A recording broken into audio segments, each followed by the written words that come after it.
Hello. Today I'll be talking about how to fix aircraft carriers, but before we go and dive into this topic, I want to mention the previous video from this series, which is how to fix submarines. I've received a lot of comments under that video and I can put them into three categories. First are those people that just wanted to vent a little bit about submarines, which is fine. I am proud of creating some space for you to throw your emotions in so we don't have to use the chatting game. Second type of comments are the ones I love the most, which is the ones that you guys put to engage with me a little bit on the topics you don't agree with, on the topics you agree with, and to present your point of view on the fact. I love those kind of things because I love talking to you guys. And third type of comments I think come from, angry submarine mains that probably did not watch the video or misunderstood a lot of it, because they usually just write something around the skill issue and thinking that I was just venting on throughout the whole video about submarines. The point of the video was how to make them less annoying and more fun to play and play against, and not to just call them bullshit or P and throw them out of the game. With that go, I want to start talking about the aircraft carriers and why do I think they need a little bit of Wargaming's love for reworking again to make sure that many more people enjoy them. I honestly like aircraft carriers, but the supportive kind like Essex, because I like protecting my teammates and giving them value whilst not being necessarily focused on I have to kill everyone so that I won't lose the game. So what is so annoying about aircraft carriers? First of all, people have problems with the sheer fact of being dropped or being spotted in dangerous situations. They just kind of behave like deer seeing headlight of a car hitting them, which unfortunately we cannot really do much about. However, that actually brings two main roles of CV in the game: spotting and damage. And since power disparity between aircraft carriers is so large, it's very hard to balance that, and we need some special mechanics to do so. Just simply nerfing or buffing specific CVs won't fix that.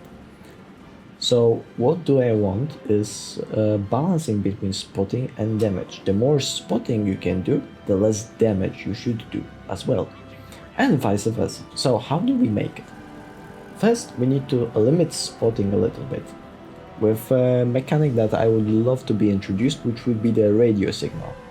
Basically, how I want this to work is plane squadrons should have maximum distance they can pass the information about spotting enemy ships. For example, let's just give it 13 kilometers. So, a squadron spots you and you're in a destroyer that has 2-kilometer air concealment. So the furthest distance away the enemy should be able to lock onto you will be the 2 kilometers of your air concealment plus the 13 kilometers from the radio of the planes, which will totally result to 15 kilometers, which is around the standard gun range for the Moine. Obviously, I'm throwing the 13 kilometer as just an example. Ships are outside of that radio range. The squad should only view you on the minimap as if you're through a cyclone. Ergo, you shouldn't be worried about being shot from further distances so accurately. They can still blind fire at you, but it wouldn't be so punishing. And how I would want this mechanic to work as well is you can increase the range of the radio on your planes with upgrades and perks. However, those perks will, for example, decrease your aircraft preparation time or the alpha damage on specific squadrons or the plane's speed. Basically, they lower your damage output for increased spotting. And most importantly, the perks that increase the damage should decrease the circle. So if you invest a lot into damage, you can still spot, but it will be much harder for allies to actually get the correct lock on. I feel that should fix a lot of the spotting problems, however that would require a lot of testing, and I would actually love for Wargaming to try to do something around that. Another part of spotting and fighting as aircraft carriers are the fighters, because currently they are used as spotter planes 2.0 unless on ships like Essex or Bern. I want fighters to be much more comfortable to use for CVs while removing their ability to spot surface ships. They should, however, at all times spot the planes and planes only. I would love to see for CVs to be possible dropping fighters like Gooden Lu can drop its planes. What do I mean about that is instead of just pressing a button and dropping fighters below your main squadron, you should be able to select the distance they should go from your squadron and create the circle of fighters over there. This way it will be much more comfortable for a CV player to drop the fighters to cover their allies, while it's still being relatively fair. And I want to mention those should be implemented exclusively with the change that will remove spotting for surface ships with fighters. We can still save some perks like Interceptor by making fighters unable to target another fighters, and instead of removing their ability to spot enemy ships there, because we already would remove that, I would actually make them immune to AA then. Like if you spec interceptors, you're not spotting planes, you're not spotting ships anyway. Let's just give the interceptors immunity and do not lock on fighters, and it would make it fun. It would be a specific type of build. What I also want is clarification of some drops, specifically the bomb drops. People struggle a little bit when dodging the bombs just because of two factors. First, they probably do not know the drop pattern of certain CV, which can be easily fixed when you just like play the CV. But I understand not everybody wants to do that. The other thing is the fact that you cannot really get your camera to look up directly above your ship, so it's difficult for you to actually see how the squadron turns. And just coding extra stuff for the camera might prove to be very buggy and difficult.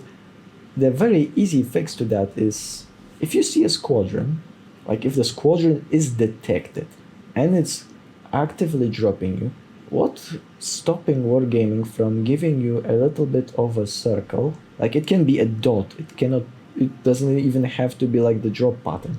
It can be just a dot in the middle where the CV is dropping, right? You wouldn't know how the drop pattern is from that and how much it's covering your ship. You just know relatively where the CV is trying to hit, and you can maneuver around that. We have something similar with the machine gun fire with the rockets planes. You know where the rockets will go, exactly where the machine guns are firing. This is where each rocket will go. Actually, with that comes a little bit of problems because the machine guns usually cross each other, which shouldn't really be happening in real life, and it brings a lot of confusion with rocket planes that have a lot of rockets.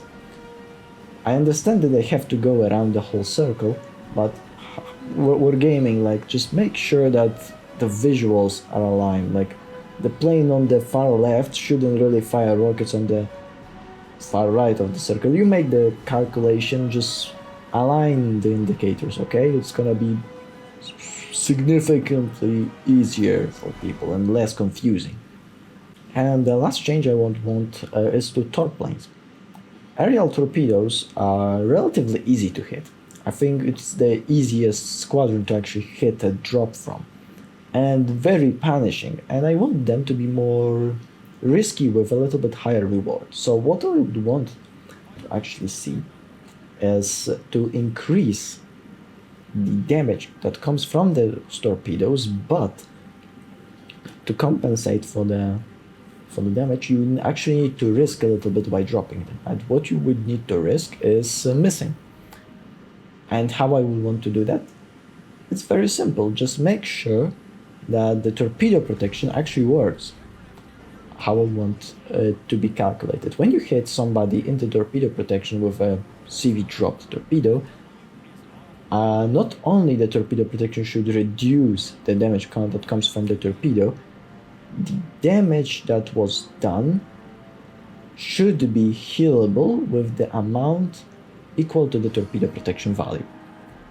So, for example, if you have an aerial torpedo hitting 56% torpedo protection of the Yamato, it should first reduce the damage from the aircraft torpedo by the 56%, just like for every other torpedo, and then the remaining damage should be healable in 56%.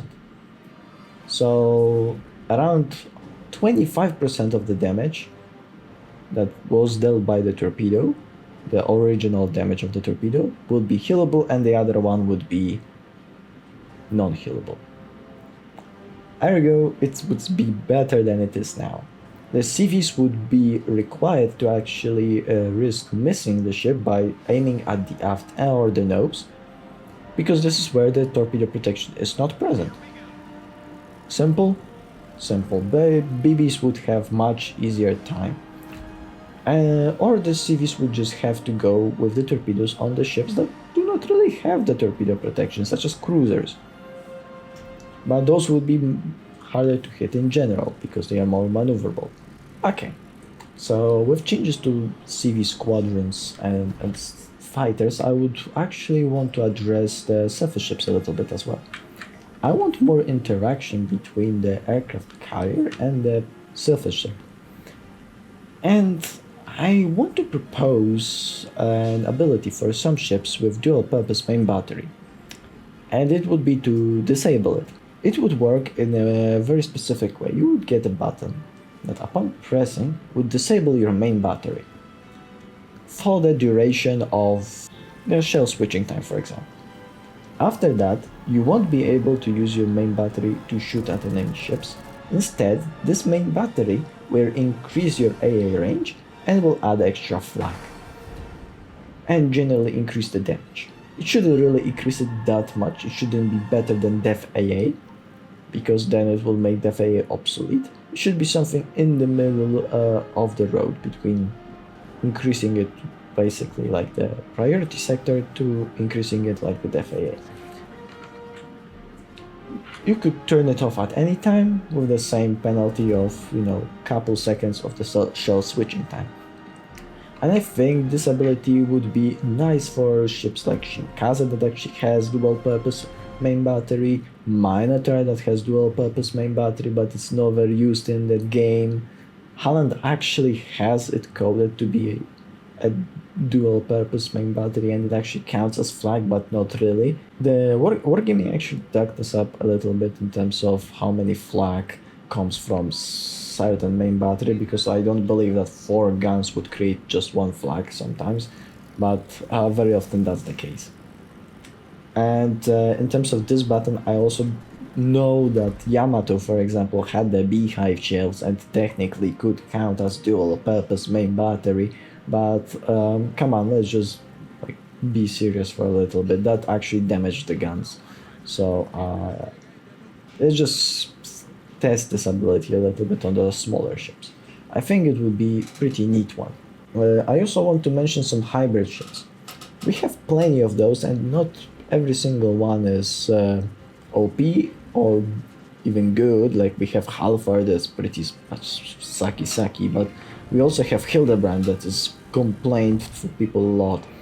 And how I would want to actually fix stuff like Hildebrand, specifically Hildebrand, because it has 2 squadrons available, not like Louisiana or Kearsarge that just has 1.